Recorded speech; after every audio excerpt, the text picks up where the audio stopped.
Hello my lovely crafty friends, my name is Chloe and this is the Country Witch Crafts podcast. It is a very rainy day outside today, which obviously is good for crafting, so that's fine. I did just get back in from walking the dogs and it was actually just so beautiful out there. At this time of year when it rains, I think it really brings all the colours out. So the trees and the ferns, and they're all dry and well, sorry, they're not dry, very wet, but I mean the dried ferns that are now wet. So yeah, all this really rich kind of greens and kind of teal colours and some browns and oranges and just really lovely. Actually, I don't know if people are aware, but the little intro sequences and exit sequences of the podcast episodes are actually generally filmed on the day that I record the podcast as well. So I go out for walks with the dogs and just film a couple of little bits that I see. And you occasionally will also get just little wildlife clips as well. Sometimes low quality, but the wildlife is good enough that you're getting some low quality footage. So yeah, enjoy that. It did actually also snow last night for a very brief window, which was quite cool. It settled on the ground and everything, but it unfortunately left as quickly as it came. So and still didn't land on Christmas, obviously, because we don't get white Christmases anymore. Yeah, so anyway, today I want to talk to you about scraps. So scrap management, if you will. Yeah, so I've got my scraps next to me and I wanted to talk about scraps because I've got a couple of scrap projects on the go, which I'll show you, and kind of explain why there are three and why they are different. I also want to talk to you about how I sort and manage my scraps as well, because I've got a kind of system. I've got a scrap management system because I'm kind of a cool person who does cool things. No, I do have a bit of a system, but I think that I kind of wanted to share it with you because I think it's quite a useful approach, and there's a particular way that I use my scraps based on the system and how I work on my projects, and I think it's quite useful. I want to share it with you because actually I think it's quite useful, and it's an efficient way to use your scraps. Use my scrap management system for efficient use of scraps. Sorry, I'm just accidentally going full corporate on the scraps, and it's not even that advanced. It's just I've got a method and it works for me, and I think it's quite a good approach to, how do I say managing my scraps without saying management? It's quite a good way to organise your scrap stash. Right, let's move on before I start, giving some kind of seminar. Right. Now then, I keep all my scraps in a big owl bag, which I'll show you now. See? Big owl. And it's got these wooden handles. And it's really cool. I got this as a gift from my, basically my sister-in-law. And yeah, she appreciates crafts, but she doesn't craft herself. So she's likely to have just walked into a craft shop and bought this bag. It may even be from somewhere like Hobbycraft. But I love it because it is just basically a big sack. And I throw all my scraps in here and I can take them anywhere. So if I decide to work on one of my scrap projects, it's really easy to grab it and go. I also tend to take it to our craft week that all my fellow crafters go away and stay in a house and do some crafting for the week. And I tend to take this with me because if I'm not really sure what to do or I'm at a bit of a loss, then it's a great one to pick up and work on. And it's easy to pick up and put down. Anyway, so let me show you what I've got in here. It's scraps, spoilers. So generally I actually sort my yarns into weight or similar weights. So this first bag is just chunky yarn, and chunky yarn isn't very easy to use unless there's a lot of it, because of course it works up too quickly, so it's gone very quickly. So I take pieces like this, which I wouldn't really be able to use generally. You know, you're not going to make a hat or gloves out of this. And I separate them all into this bag. And then what I do is every now and then a local charity like the RSPCA or a wildlife charity will ask for crochet bird baskets, donated crochet bird baskets. And so I keep yarn for that. So whenever there's a call, I get my chunky yarn stash and I knit a bunch of bird baskets. And they use them for other things as well, like just any kind of newborn animal that they don't want to, you know, roll away. So yeah, you make kind of just a crochet bowl, and ideally with very little holes in, so it's got to be quite tight, a bit like amigurumi, just so that there's nowhere for little paws or claws to get stuck. Anyway, so I will make those.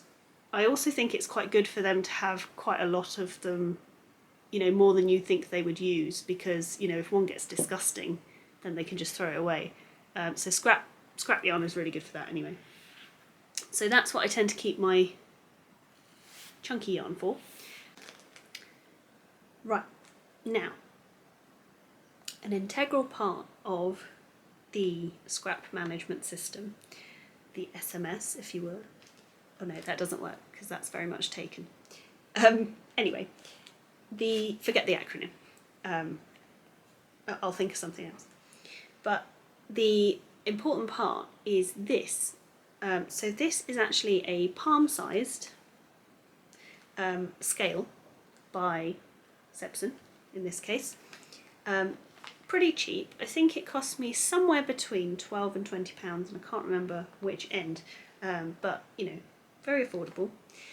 You slide off the top here, and you've got the scale, and you use the lid as the tray that you weigh things on. Now the important thing is not that it's palm size, that's just quite helpful because it fits in this bag and it travels around with my yarn. The important thing is that when you're weighing something on it, it goes to 2 decimal places, or, well, you can customize it. It can be, you know, whole numbers, or you can add decimal places. So instead of telling me that a scrap is 7 grams, it's actually going to tell me it's 7.21 grams. It's not going to round my yarn, or sorry, round up the measurement or round down the measurement. So that's the important bit. My partner actually calls these my drug weighing scales, which is obviously very silly. Because if I use them to weigh drugs, I'd get cocaine all over my yarn, and nobody wants that. So, anyway, on to the actual scraps themselves. So, once I've weighed my yarn, I sort it into the appropriate bag. So I keep plenty of these bags around. Sorry for the rustling, it is going to rustle a little bit. I have plenty of these bags around. Whenever I get something delivered in a kind of Ziploc or, you know, kind of plastic sealable bag, I keep it, I store it, and I've got far too many of them in a bag, obviously. Bags in a bag, that's the story of my life. But I use them to sort out the yarn into their weight. So this one, you'll see, has DK and Aran weight yarn, and it's less than 8 grams. So all of these scraps weigh less than 8 grams. Then I've got another bag for 8 to 10 grams, DK and Aran weight. I've got this one, which is 11 to 19 grams. You get the idea. So we go all the way up to that one's ticket is slightly hidden. We go all the way up to 30 to 49 grams. And basically when, excuse me, 1 second. When my yarn scraps are over, or 50 grams are over, they just go back into the yarn stash, because that's a more viable piece of yarn that will possibly get used for something else. But once it goes under 50 grams, it comes into the scrap stash. Obviously, with things like 30 to 49 grams, I can probably still do some stuff with this. So, you know, if I need detailing on a yoke or, you know, things like that. So I can still use those. but they become scrap stash, and that's where I know, okay, I'll go there to find anything that's kind of smaller. So that's how I sort the actual yarn into their appropriate weights. And now I'm going to tell you about my actual scrap projects that I have on the go. Then when we've covered that, I will explain how I apply the scrap management system. I'm just apparently going to call it that now. The scrap management system to the scrap projects that I'm making. So, first up, project-wise, is this, what I call my Weasley blanket, because it looks like something Molly Weasley would make. So I'm kind of making this Sunburst granny square scrap blanket, and it's kind of very loud, very busy, and it's not my style at all, but I just really enjoy working on it. You know, I really like making it. And what I do is I kind of use this as an excuse to test out colours together. So, for example, I try to make each of the granny squares kind of compatible colours. So they don't go with each other, but within a particular square, it gives me a chance to try out some colours together and see, you know, what I quite like and what kind of looks good together. So I've got some squares in here that I particularly like. Sorry, apparently it's a bit hairy as well. So yeah, I really like these colours together. I really like these colours together, you know, that kind of thing. So yeah, I just kind of use it as an opportunity to try. I've shown most of them anyway. It gives me an opportunity to try some colours together, and I might then use those colours together in another project, you know. So for example, if I think, oh, you know, a light pink, dark pink and a blue go really nice together, and maybe even the variegated, yeah, I might do a project of that in the future. So that's also quite good. But I'll put this here for a minute because we're going to come back to it. Another scrap blanket project I have is this one, which is obviously in its infancy. Well, it actually is quite old. Don't ask me how old it is, but I mean, I haven't got very far. And this is actually big enough in width to go across a double bed, possibly even a king size bed. So it's all crochet, and it just keeps going. And it's a really fun one to pick up because you only have to do one stripe at a time. So what I've done, I'll show you, is with this one I'm just doing, these are half trebles in UK terminology, which I think makes them double in US terminology. I'll double check that and I'll put it on the screen, because I know we have a UK-US terminology problem. Basically, I think probably the UK is overcomplicating it. It kind of makes sense to me because when you know, if you're doing a double crochet stitch, you have 2 loops on the needle, on the hook, sorry. And if you are doing a treble crochet, you have 3 stitches on the hook. And if you're doing a half treble, then you're pulling through all 3 at the same time. So it kind of makes sense to me as someone who uses that terminology usually, but I see the appeal of having single, double and treble crochet as your terms, because it's just much more straightforward. It kind of reminds me of our you know, level system as well. So we have, you know, ground floor, then first floor and second floor, and in some countries the ground floor is the first floor. But anyway, I'm really going off topic now.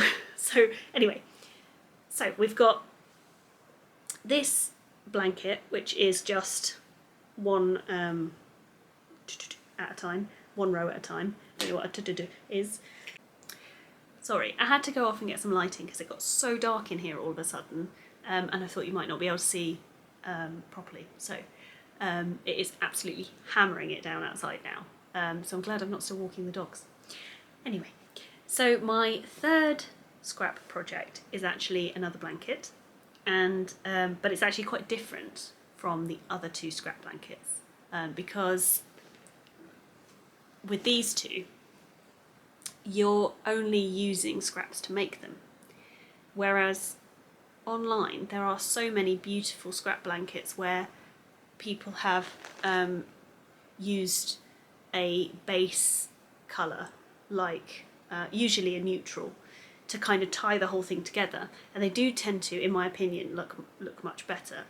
Although when I look at these two, this is not at all to my taste. I really like making it, but it doesn't look like something that somebody has told you, you know, oh, this is a good yarn to use for this project. It's clearly a scrap project, and it's, you know, it's just chaos. It's not, it's only tied together by the square pattern themselves. Whereas if you used a base colour, a consistent colour, or a neutral all the way around the edges of each of these, they would tie together much better and look a bit more planned, if that makes sense. And this one, I don't think it needs it because it's the sizing, the stripe sizes and everything are consistent.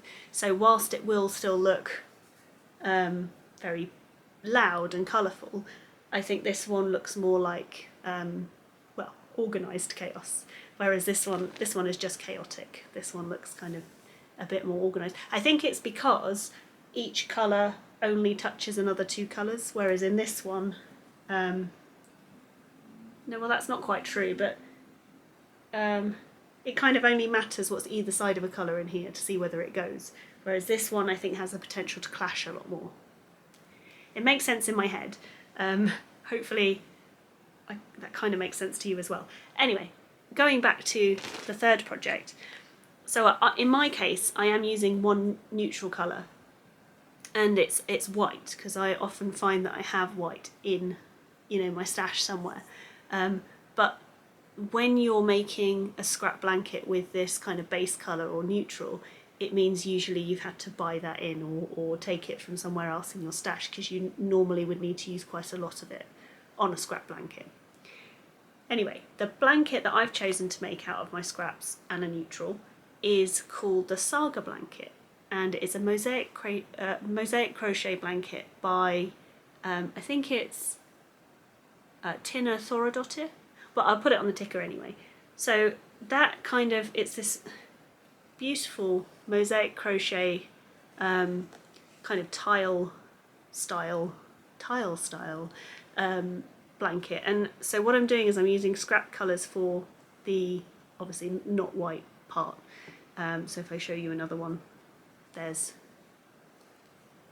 some of these. Maybe I could, in fact, I'll use myself as a beautiful canvas.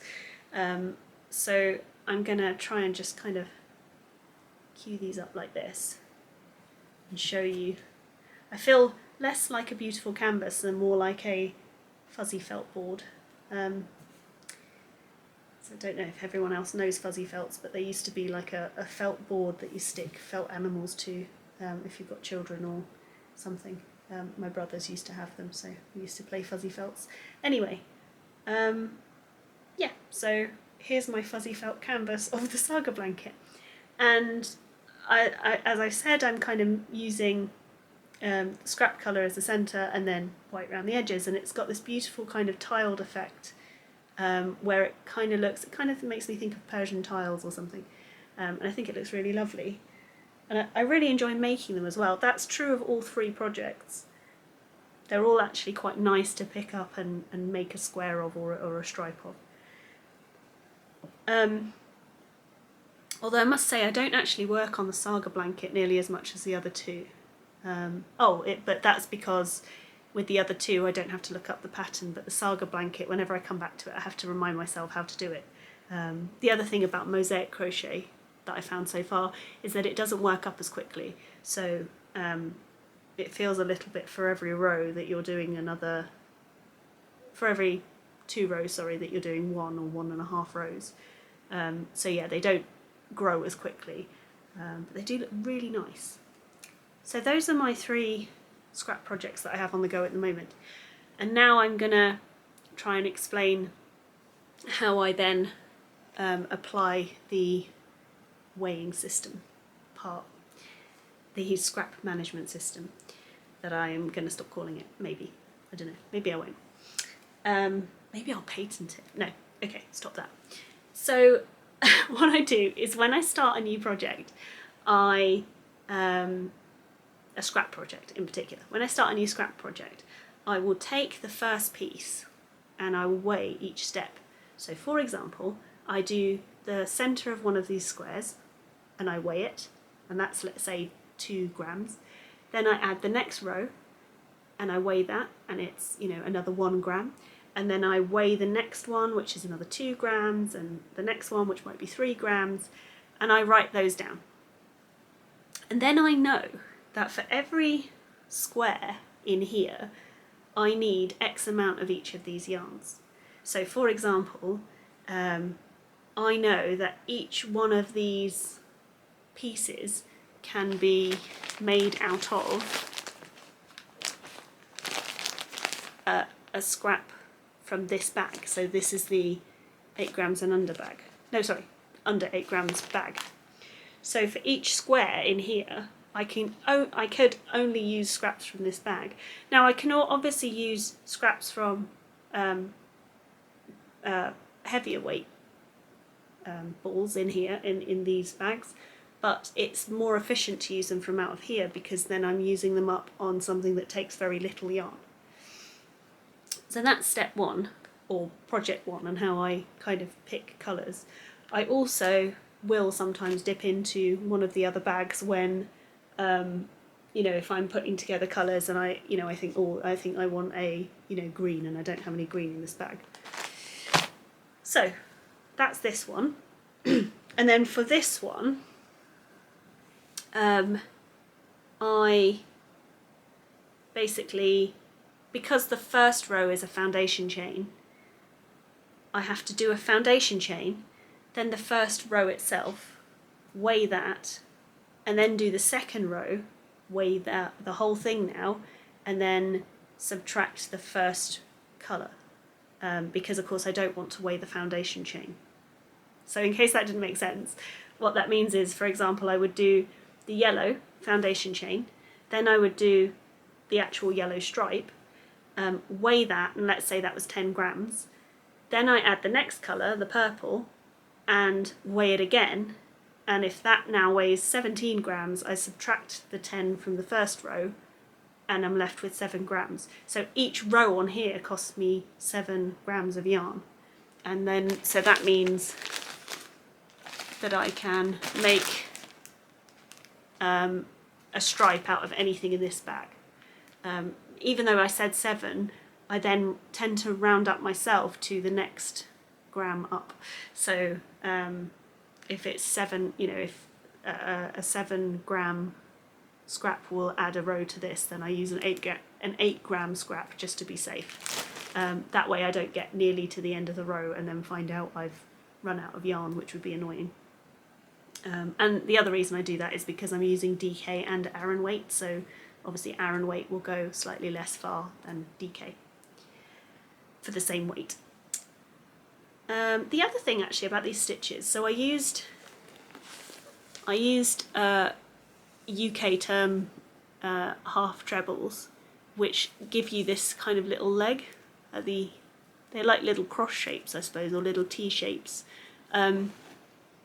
But I actually think it looks much nicer if you do a row of double crochet and then a row of double crochet on the way back, or in US terms that would be single crochet forward and back, I think, because it just makes a really perfect stripe without any kind of legs. It doesn't look like it has any, so it's just like a what looks like a block stripe, and it has these nice little holes in the stitches all the way along in a consistent way. It looks really smart, but I didn't want to risk it on my scrap blanket project, because if I do something that takes 2 rows, then I've got to do 2 rows before I find out that actually that scrap wasn't long enough, and that will probably wind me up. So I decided to stick with this, and I still, obviously, I think it looks great. Anyway, but that's why I didn't choose that stitch. But you could do the same, you could use the same logic on any kind of blanket. So if you were doing a striped blanket and you wanted to do all of your rows in, I don't know, like a bobble stitch or something, then you would again do the foundation row, a row of the bobble stitch or whatever you need to do. Then when you weigh that, and then you add your second colour and you subtract your first stripe with the foundation chain away from your second stripe so that you know how much yarn to use. Hopefully that makes sense. But that's how you can accurately measure how much yarn you're going to need. Let's say accurately. It's not accurate, it's close enough. See, this is where the system falls down. But yeah, it just needs to be accurate enough. And then for the Saga blanket, what I would do is, you've got two options really. You could make a square and just weigh the whole square and use that, that weight, so that you're always using pieces that are big enough. But in my case, I knit one up and then undid it and weighed one colour, the scrap colour. And just to clarify though, I'm carrying the yarn up the back at every colour change, so I'm not snipping them and weaving all the ends in. So it's a bit easier to just unravel it, weigh it and knit, crochet it back up again. But that is just being probably a little bit too particular. So I do that, but you know, you don't have to. And like I say, you can use any of the other larger bags anyway to feed a project. But if I, for example, if I want to add a stripe to this blanket, it's useful for me to know that I shouldn't use any yarn from the under 8 gram bag because it's going to run out. If also I was going to do something like this with like a bigger stitch, like a bobble stitch or a puff stitch or something that takes a lot of yarn, it's going to be something from the bigger bags. You know, I'm not going to be using probably the first 3 bags in question. So anyway, I find that quite useful, and that's how I manage my scraps and how I manage them in my current projects. Then, those aside, I do have one other thing to talk about. I have a bag here of squares that my grandma made, and my grandma unfortunately has passed away now, about just over 2 years ago, and she used to love the act of crochet, but she never followed a pattern, never particularly was making anything, was never making anything in particular, sorry, and wasn't particularly good with colour. She just used whatever yarn she had available, and she was definitely not a perfectionist. She never necessarily, you know, if she went wrong, she was not going to rip back. So she would just carry on because she just liked the act of it. So I've got this little bag of squares that aren't particularly square, and I really want to make something out of them for the kind of keepsake side of things. But I'll just show you that they're squares, but they're not square. They're square with a flair, if you like. So there are many of these squares with flares, and I don't really want to undo any of them to fix the problem. And there are many of them that really clash in colour as well. So I don't know, I've got to work out a way to make something with them. I did consider making them all into kind of cushions or something, but I just don't need that many cushions. You know, for me it would be much better if they were a blanket or something like that. Anyway, so I've got, that was quite square actually. Okay, well that one can go in the blanket. So yeah, and they're vary in size as well. Whoops. This one's actually the biggest one. But there's another quite square one there. That one makes it, that one can go in the blanket.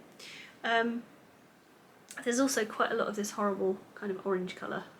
So whoever gave them, whoever gave that colour to her has done me a disservice, because it can either tie it all together or just make it all look pretty horrible. Anyway, I keep thinking about when I first got this bag of squares. It was in a plastic bag in a cupboard, and I kind of pulled them all out to have a look, and there was a dead spider in there, and I spent an unfortunate amount of time picking dead spiders' legs out of the crochet. So yeah, happy memories. So yeah, and now I've got this bag of, you know, spidery crochet. No, well, it's not spidery anymore. I've gotten rid of the spiders. They're all safe now.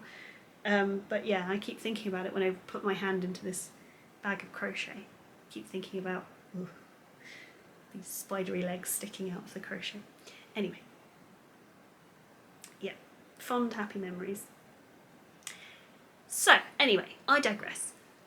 If you have any suggestions for how to fix squares with flair, and what I could possibly do with these crochet squares that my grandma made, which have an unfortunate amount of orange in them, I would love to hear any suggestions from you, because I don't really know what to do with them. Oh, I just thought this was a very nice colour, but this is an example one that I made and gave her. So I don't think that belongs in the blanket. In fact, she's kept another one here and crocheted a border around it.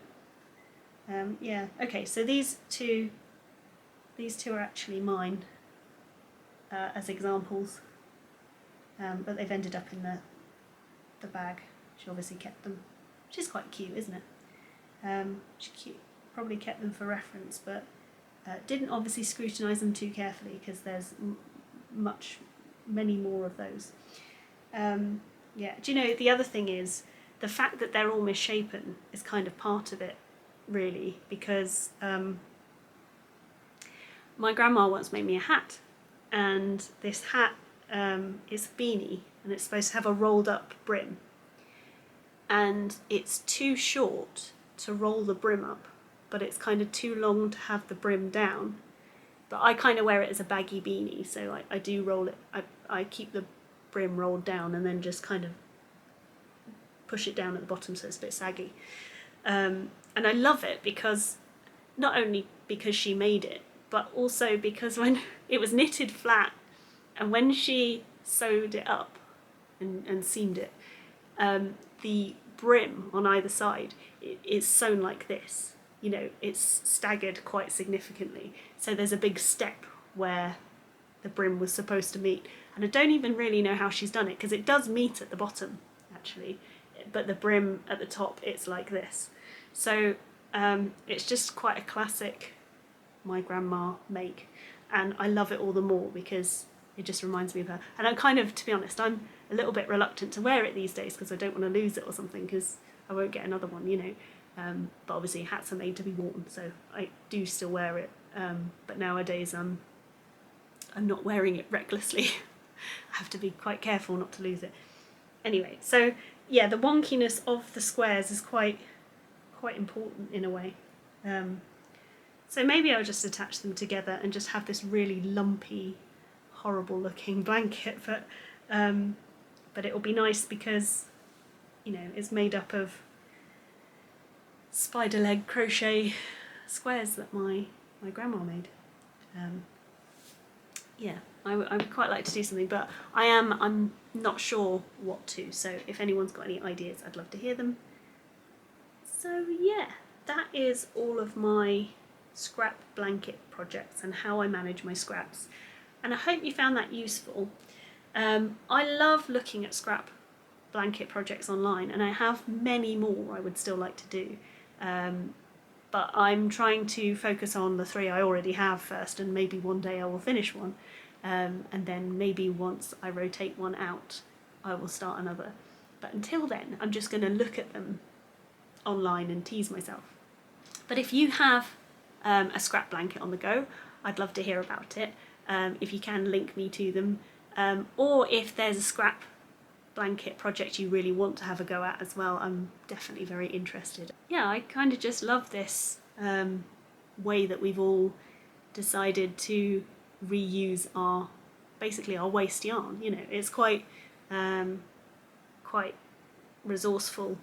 I think also if you're into making, you know, amigurumi or toys of any kind, actually, the scraps come in really useful for that sort of thing, because of course of all the little details you add. But generally speaking, I think scrap blankets are such a great way to use up yarn, and of course a lot of people will make scrap blankets for the homeless, and you know, we can really do amazing things with what is essentially our waste, isn't it? Anyway, that is everything. Thank you for watching. I hope you've enjoyed the content of this episode. If you do have any cool stuff to share, I'd love to know what scrap projects you're working on, or to see any scrap projects that you think are pretty cool. Also, if you have any good suggestions for my Nan's squares with flair, please let me know.